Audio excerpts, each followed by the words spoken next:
Dear viewers, আপনারা যে যেখান থেকে দেখছেন এবং শুনছেন আপনাদের সবাইকে স্বাগত জানাচ্ছি ম্যাথ মজা চ্যানেলের পক্ষ থেকে। আমি সুকুমার সেন। স্ক্রিনে দেখতে পাচ্ছেন বলা হচ্ছে পরপর দুটি পূর্ণ সংখ্যা নির্ণয় করো যাদের বর্গের পার্থক্য 53। তো এই অঙ্কটা বিভিন্ন চাকরির পরীক্ষায় জাস্ট সংখ্যা চেঞ্জ করে দিয়ে অসংখ্যবার কিন্তু এসেছে। এই ধরনের বারবার আসা অঙ্ক নিয়ে আমরা আজকে আপনাদের সঙ্গে আলোচনা করব। অবশ্যই প্রথম থেকে শেষ পর্যন্ত মনোযোগ সহকারে ভিডিওটি দেখবেন। আর যারা এখন পর্যন্ত সাবস্ক্রাইব করেননি মাস্ট বি সাবস্ক্রাইব করে দেবেন। আর ফেসবুক পেজ থেকে দেখে থাকলে পেজটা ফলো দিয়ে রাখবেন। তো দেখেন, আমরা এই অঙ্কটা শুরুতে শর্টকাট মেথডে করব এবং এরপরেই আমরা অঙ্কটা ডিটেলস মেথডে কিভাবে করতে হয় সেটাও শিখব। তো যেহেতু বলা হচ্ছে পরপর দুটি পূর্ণ সংখ্যা নির্ণয় করো যাদের বর্গের পার্থক্য 53, তো এই ধরনের অঙ্ক থাকলে আপনারা শর্টকাট মেথডে করবেন কি, 53 সাথে 1 যোগ করে 2 দিয়ে ভাগ করবেন, একটা সংখ্যা পাওয়া যাবে। আর 53 সাথে 1 বিয়োগ করে 2 দিয়ে ভাগ করবেন, ছোট সংখ্যাটা পাওয়া যাবে। তাহলে এখানে পাবো ছোটটা, এখানে পাবো বড়টা। তাহলে 53 রাখে 54, 54কে 2 দ্বারা ভাগ করলে কত হয় 27, 53 থেকে 1 বাদ দিলে 52, 52কে 2 দ্বারা ভাগ করলে কত হয় 26।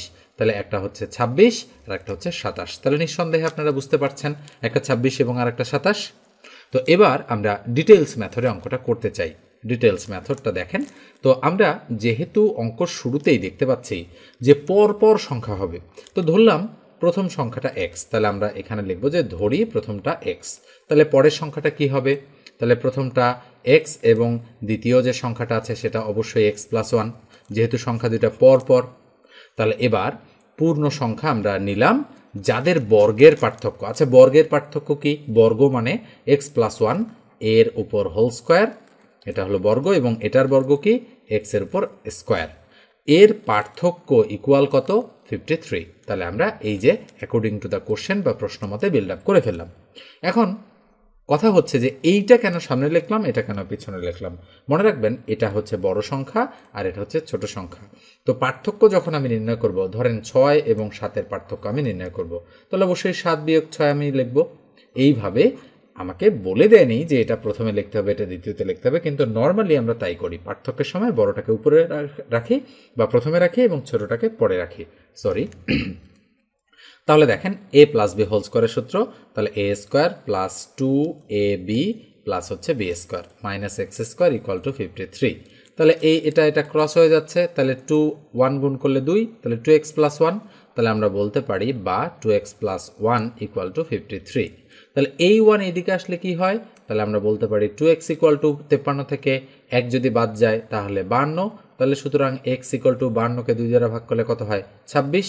তাহলে x এর মান আমরা কত পেলাম 26, আর x প্লাস 1 এর মান আমরা কত পাবো 26 আর 1 27। তাহলে নিঃসন্দেহে বুঝতে পেরেছেন যে যেহেতু ধরেছিলাম প্রথম সংখ্যাটা x আর x এর মান বের করতে পেরেছি 26, তাহলে প্রথমটা 26, আর যেহেতু দ্বিতীয়টা ছিল x প্লাস 1, তাহলে 26 যোগ 1 ইকুয়াল কত 27। তার মানে একটা 26 আর একটা 27।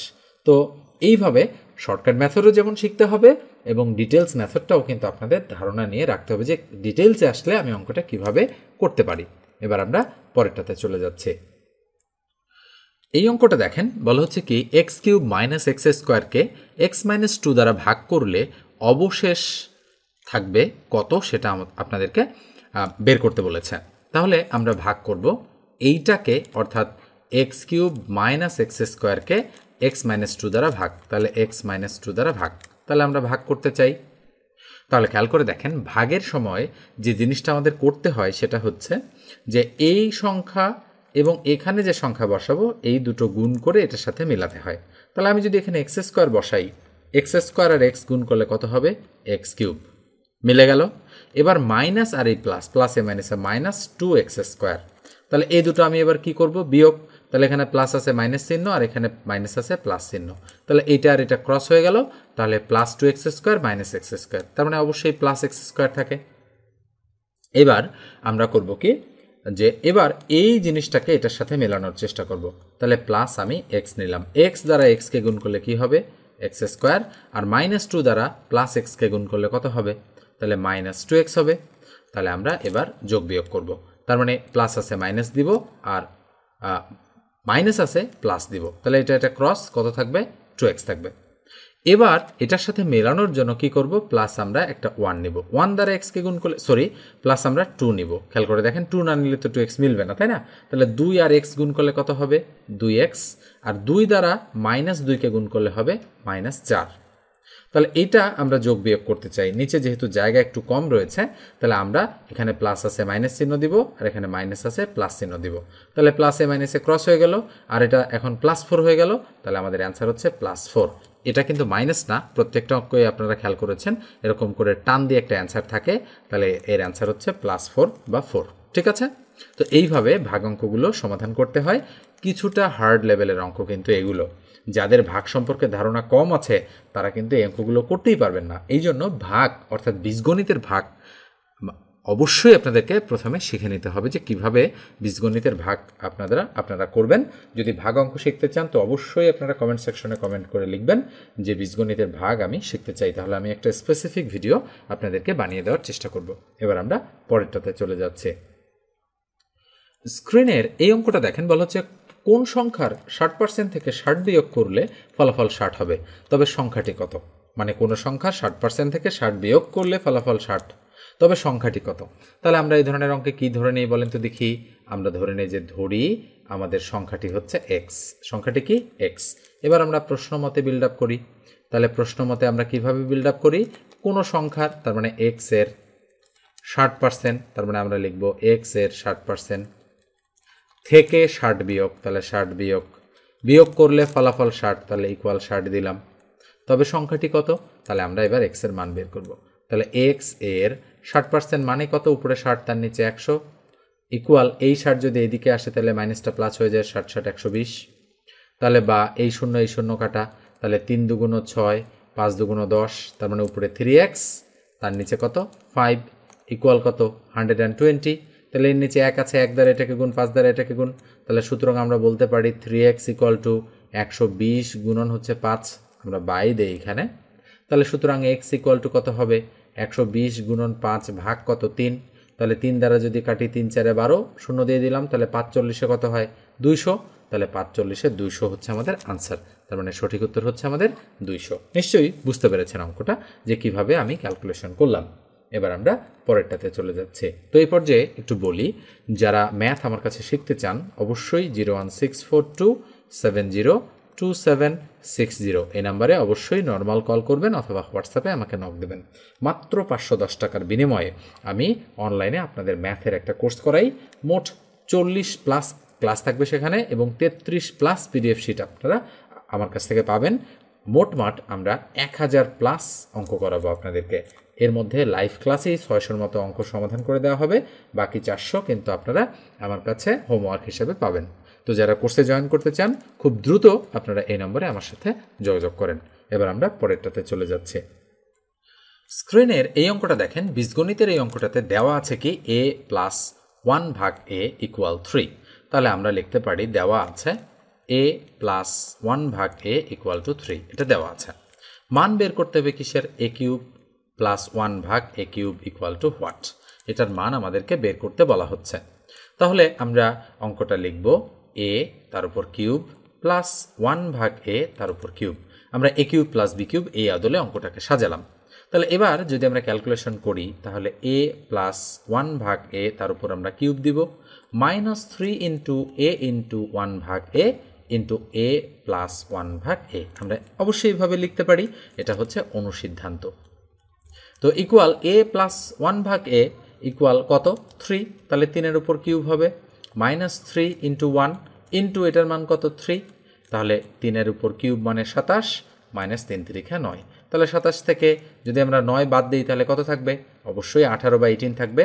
তাহলে নিঃসন্দেহে আমাদের অঙ্কটার অ্যান্সার কত 18। এবার আমরা পরেরটাতে চলে যাচ্ছি। এই অঙ্কটা দেখেন, এই অঙ্কটা কিন্তু নৌকা ও স্রোত সম্পর্কিত একটা অঙ্ক।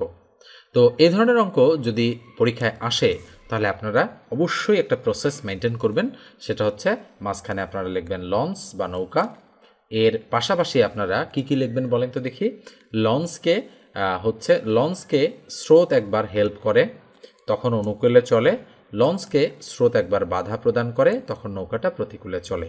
এই 5টা জিনিস সম্পর্কে যদি আপনাদের ধারণাটা খুব ভালো থাকে, মানে একেবারে ক্লিয়ার কনসেপ্ট থাকে, তাহলে আর এই ধরনের অঙ্ক করতে আপনাদের কোনো প্রবলেম হবে না। তাহলে লঞ্চ ও স্রোতের গতিবেগ 18 কিলোমিটার আর 6 কিলোমিটার, তাহলে লঞ্চের গতিবেগ হচ্ছে 18 কিলোমিটার পার আওয়ার। আমরা এইভাবে লিখি কিলোমিটার পার, মানে টান দিয়ে একটা আওয়ার, মানে 18 কিলোমিটার প্রতি ঘন্টা। আর স্রোতের গতিবেগ হচ্ছে 6 কিলোমিটার প্রতি ঘন্টা, 6 কিলোমিটার পার আওয়ার, এবং এটাও নিশ্চয়ই 6 কিলোমিটার পার আওয়ার, দুটা সেম। তবে এটা কিন্তু মাইনাস স্রোত, এটা কিন্তু প্লাস স্রোত। কেন? কারণ হচ্ছে লঞ্চকে স্রোতটা যখন হেল্প করে তখন প্লাস আকারে কার্যকরী গতিবেগ হয় অনুকূলে, আর লঞ্চটা যখন মানে স্রোতটা যখন লঞ্চকে বাধা প্রদান করে তখন প্রতিকূলে কার্যকরী গতিবেগ হয়। ওকে, তাহলে নদীপথে 48 কিলোমিটার অতিক্রম করে পুনরায় ফিরে আসতে কত সময় লাগবে?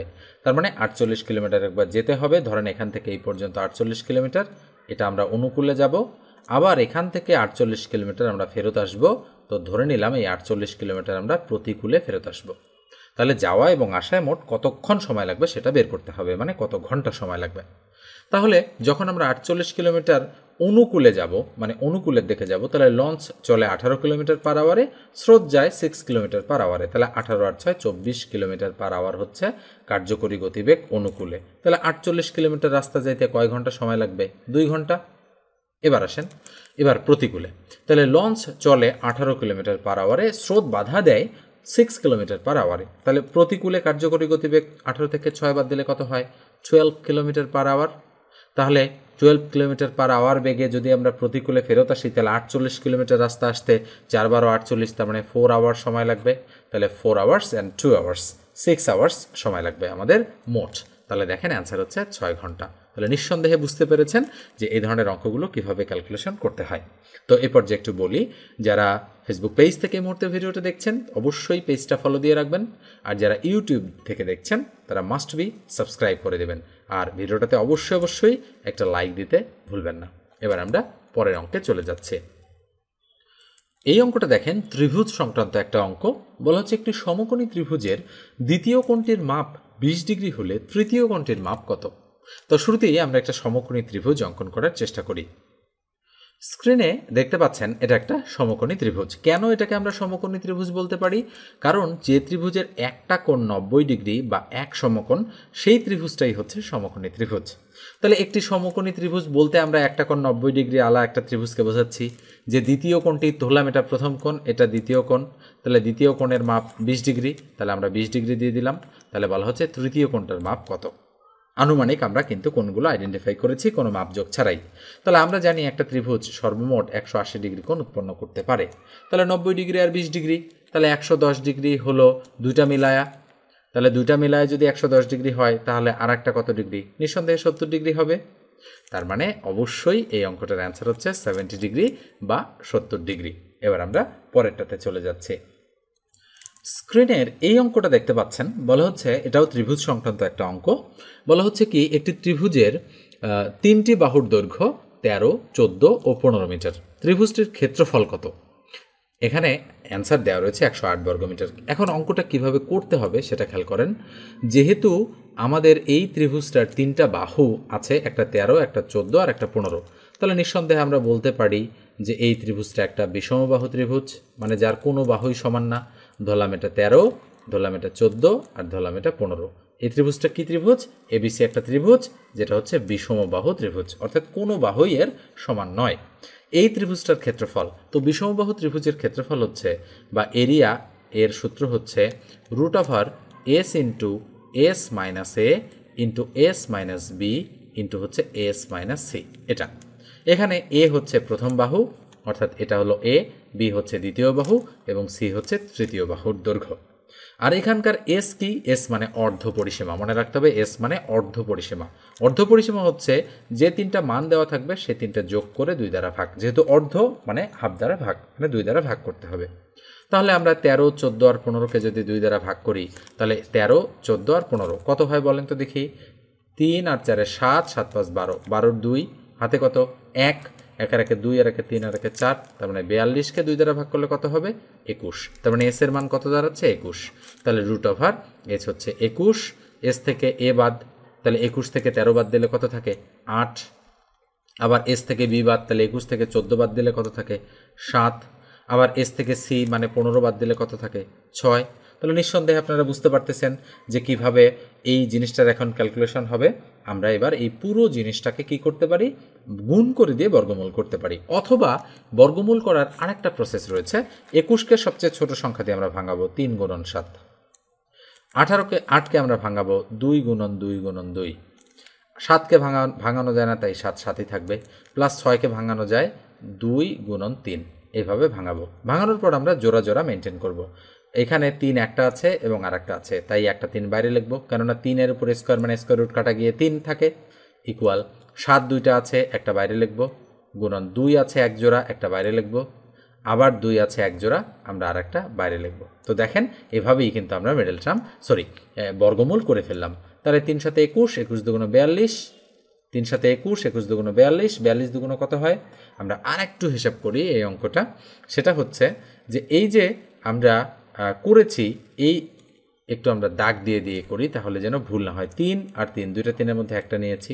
7 আর 7, 2 7-এর মধ্যে একটা নিয়েছি। এই জোড়া 2-এর মধ্যে একটা নিয়েছি, এবং এই আর 2 এই 2-এর মধ্যে একটা নিয়েছি। তাহলে আমাদের তো অঙ্কটা হয়ে যাওয়ার কথা, কিন্তু অঙ্কটার অ্যান্সারের সাথে আমাদের মিলতেছে না কেন, সেই বিষয়টা আমরা একটু দেখব। তো আমরা চেক করে দেখলাম যে আমাদের অঙ্কে কোথাও ভুল হয়নি। তাহলে আমরা কি লিখতে পারি, আমরা লিখতে পারি 3 গুণন 7 গুণন 2 গুণন 2।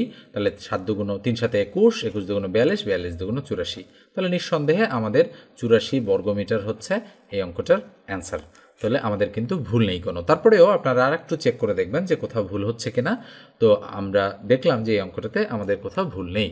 তো অ্যান্সারটা তাহলে এটা হবে না। অ্যান্সার হবে কত বলেন তো দেখি। অ্যান্সার হবে আমাদের 84 বর্গ মিটার। এবার আমরা পরেরটাতে চলে যাচ্ছি। স্ক্রিনের এই অঙ্কটা দেখেন, বলা হচ্ছে একটি কাজ এ একা 20 দিনে এবং বি একা 30 দিনে করতে পারে, তবে এ ও বি একত্রে কাজটি কত দিনে করতে পারবে। খুবই ইজি একটা অঙ্ক, তবে বারবার আসে এই ধরনের অঙ্ক। তাহলে এ একা করে 20 দিনে একটা কাজ, তাহলে আমরা এই অঙ্কটা লেখার সময় কি লিখব, যেহেতু এ একা 20 দিনে করে এবং বি একা 20 দিনে করে, তাহলে আমরা 1/20 লিখে ফেলবো এবং 1/30 লিখে ফেলবো। 20 দিনে আর 30 দিনে, তার মানে কি করলাম আমরা, যেহেতু একটা কাজ করে 20 দিনে, তাহলে একদিনে কতটুকু করবে সেটা বের করলাম। একদিনে বি কতটুকু করতে পারে সেটা বের করলাম। তাহলে দুইজন একত্রে করবে কত দিনে, তাহলে একত্রে মানে মাঝখানে প্লাস। যেহেতু এই জিনিসটাকে আমরা প্রথমেই উল্টায় নিলাম, অর্থাৎ 20-এর উপরে 1 নিলাম, তাহলে ফাইনালি যেটা অ্যান্সার বের হবে এটাকে আবার উল্টালে আমরা উত্তর পেয়ে যাব। তাহলে 20 আর 30-এর লসাগু কত হয়, 20 আর 30, তাহলে 2 দ্বারা 10 দুগুণ 20, 15 দুগুণ 30, 5 দ্বারা দিলে 5 দুগুণ 10, 3 5 15, 3 দুগুণ 6, 5 6 30, 30 দুগুণ 60, লসাগু 60। 20কে 60 দ্বারা ভাগ করলে 3, যোগ 30কে 60 দ্বারা ভাগ করলে 30 দ্বারা 60কে ভাগ করলে 2, তাহলে 3 আর 2 কত হয় 5, আর নিচে কত 60। তাহলে ফাইনালি আমরা উল্টায় দিব, উপরে 60 তার নিচে 5, তাহলে 5 12 60, তাহলে কত দিন 12 দিন। তাহলে দেখেন নিঃসন্দেহে এই অঙ্কটার অ্যান্সার হচ্ছে 12 দিন। ওকে, এবার আমরা পরের অঙ্কে চলে যাচ্ছি।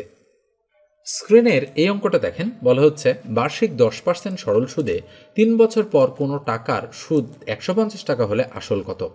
তাহলে এখানে আসল মানে প্রিন্সিপাল, এখানে 10% সরল সুদ মানে আর এর মান, 3 বছর মানে এন এর মান, সুদ 150 টাকা মানে আই এর মান। এই মানগুলো আইডেন্টিফাই যদি করতে পারেন, তাহলে কিন্তু অনায়াসে আপনারা অঙ্ক করে ফেলতে পারবেন। তাহলে আমরা জানি, কি জানি বলেন তো দেখি, আমরা জানি I equal to P R N.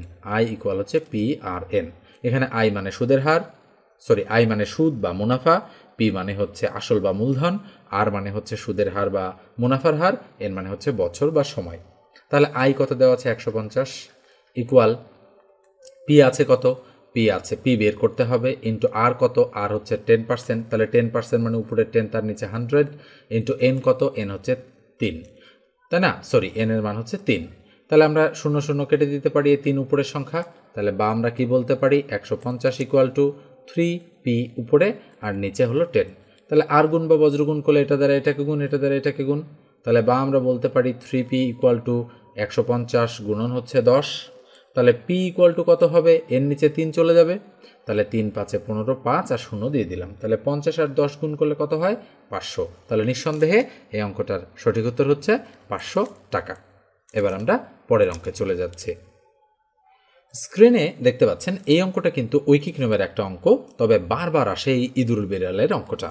বলা হচ্ছে 5টি বিড়াল 5টি ইঁদুর ধরতে সময় নেয় 5 মিনিট, 30টি বিড়াল 30টি ইঁদুর ধরতে কত মিনিট সময় নেবে? মনে রাখতে হবে প্রথম লাইনে যে সংখ্যাগুলো থাকবে 5টি হচ্ছে বিড়াল, 5টি ইঁদুর, সময় নেয় হচ্ছে 5 মিনিট, এই যে সংখ্যাগুলো রয়েছে ফাইনালি অ্যান্সার হিসেবে সেটাই আসবে আমাদের। কিন্তু যদি আপনারা বুঝতে চান যে কিভাবে এ ধরনের অঙ্কগুলো আমরা সমাধান করতে পারি, তো যেটা বের করতে বলেছে সেটা আমরা ডান দিকে রাখবো। তাহলে কি বের করতে বলেছে বলেন তো দেখি, কত সময় লাগবে সেটা আমাদেরকে খুঁজে বের করতে বলা হচ্ছে। তাহলে আমরা লাইনটা কি লিখব?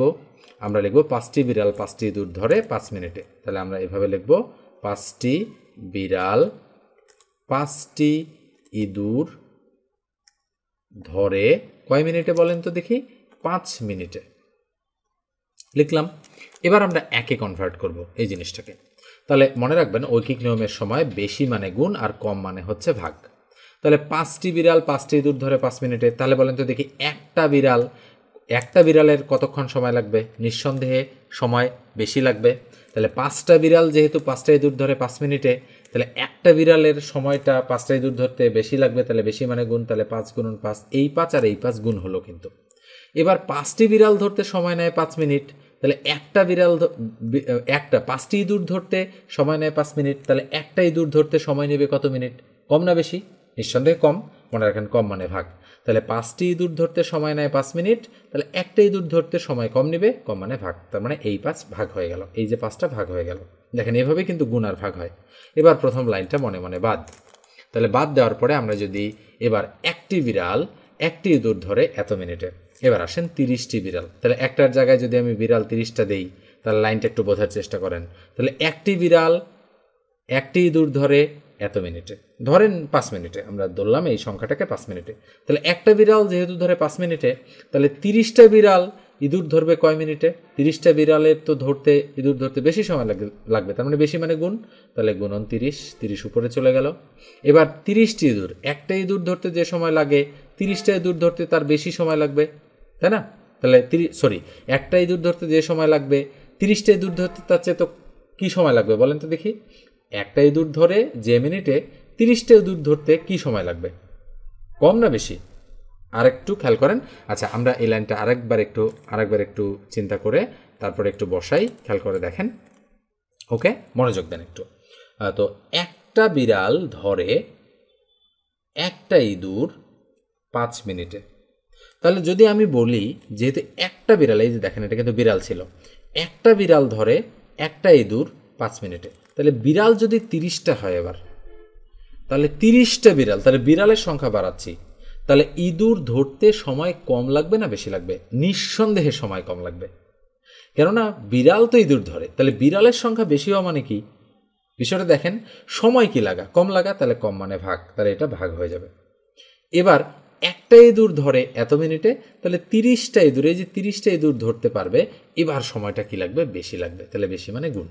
এই যে বিষয়টা, এই বিষয়টা একটু কম বেশি হয়ে গেলে কিন্তু আর অঙ্ক মিলবে না।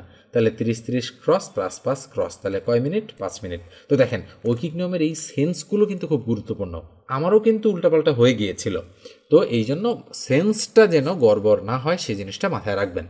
এবার আমরা পরের অঙ্কে চলে যাচ্ছি। তো এই পর্যায়ে একটু বলি, যারা আমার চ্যানেলে নতুন অবশ্যই সাবস্ক্রাইব করবেন, ফেসবুক পেজ থেকে দেখে থাকলে পেজটা ফলো দিয়ে রাখবেন, আর অনলাইনে পড়তে চাইলে 01642702760 এই নম্বরে আমার সঙ্গে হোয়াটসঅ্যাপে আপনারা অবশ্যই যোগাযোগ করবেন।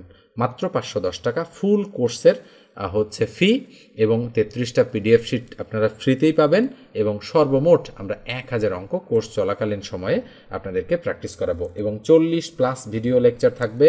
প্রত্যেকটা লেকচার লাইভে হবে, এবং লাইভ শেষ হওয়ার পর লেকচারগুলো অবশ্যই মিনিমাম 3 বছরের জন্য রেকর্ড অবস্থায় থাকবে, আপনারা যখন খুশি তখন দেখে নিতে পারবেন। এবার আমরা পরের অঙ্কে চলে যাচ্ছি। স্ক্রিনের এই অঙ্কটা দেখেন, অঙ্কটাতে বলা হচ্ছে কি ঘড়িতে এখন 8টা বাজে, ঘন্টার কাঁটা ও মিনিটের কাঁটার মধ্যকার কোণটি হলো কত ডিগ্রি সেটা আমাদেরকে খুঁজে বের করতে বলা হচ্ছে।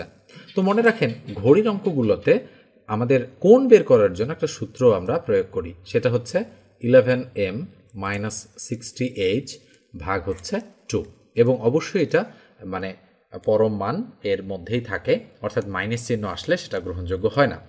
তাহলে ইকুয়াল 11m মানে মিনিট কত, যেহেতু 8টা বাজে তার মানে মিনিট 00, তাহলে 11 ইন্টু 0 মাইনাস 60 ইন্টু 8, এইচের মান মানে আওয়ার কত 8, তার মানে 8 ভাগ কত 2 বা 2। তাহলে ইকুয়াল কি দাঁড়াচ্ছে, তাহলে 6 48, তাহলে 480 মাইনাস 480 ভাগ 2, যেহেতু পরমাণের চিহ্ন তাহলে আমরা কাটাকাটি করব, 24 দুগুণ 48, 240, তার মানে অবশ্যই অ্যান্সারটা 240। আমরা শুধু পজিটিভ ভ্যালুটা বসালাম।